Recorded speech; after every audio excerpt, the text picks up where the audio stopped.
The year is 1983.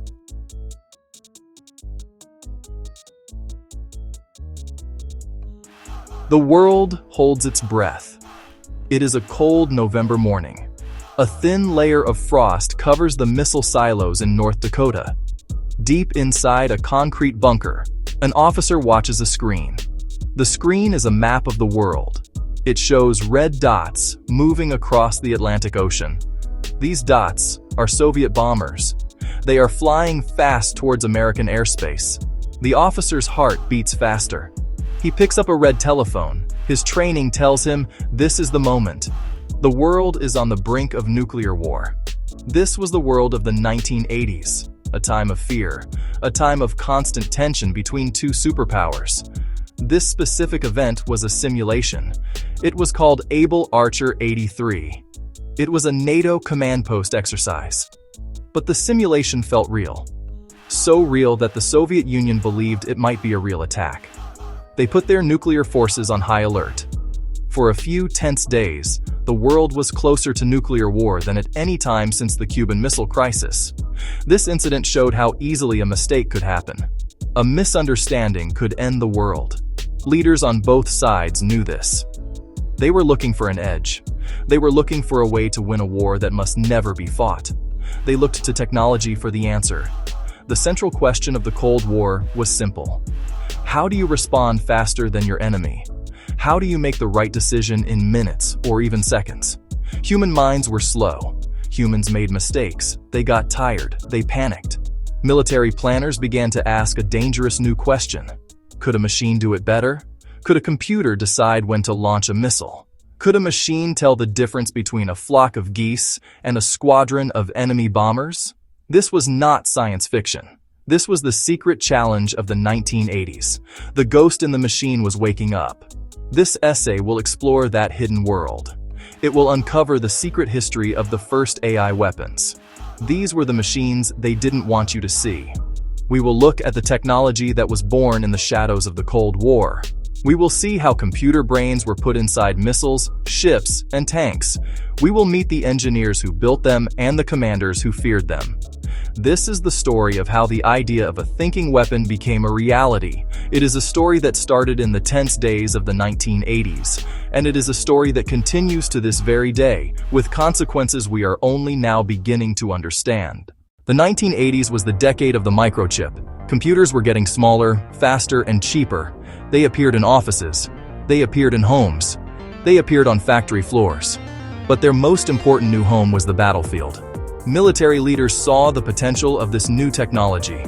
They imagined a new kind of soldier, a soldier made of silicon and wires, a soldier that did not sleep, a soldier that did not feel fear, a soldier that could calculate the perfect shot in a fraction of a second.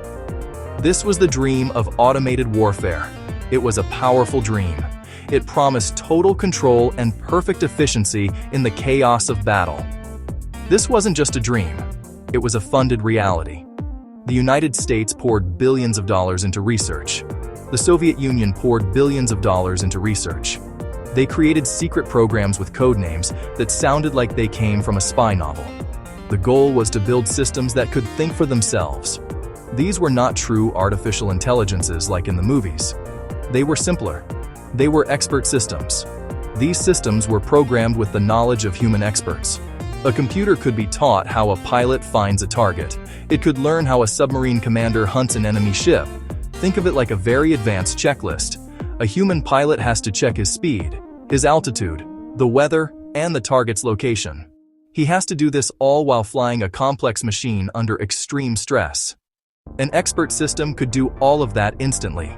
It could process information from dozens of sensors at once. It could analyze radar signals, infrared heat signatures, and satellite data. Then, it could suggest a course of action. Or, in the most advanced systems, it could take action itself. It could fire a missile. The human was still there, but their role was changing. They were becoming a supervisor, not a direct actor. This shift was revolutionary. For thousands of years, war was a human affair. Decisions were made by human minds. The speed of war was limited by the speed of human thought. The The 1980s changed that forever. The introduction of these early AI systems created a new timeline for conflict. Decisions that once took minutes now took seconds. The window to react to an attack was shrinking. War was accelerating. The battlefield was becoming a place not just for human soldiers, but for their new silicon partners. And nobody was entirely sure who was in control anymore. This revolution did not happen in public. It happened in secure laboratories, on remote test ranges, hidden behind walls of secrecy. The public saw movies like War Games, where a computer almost starts World War III.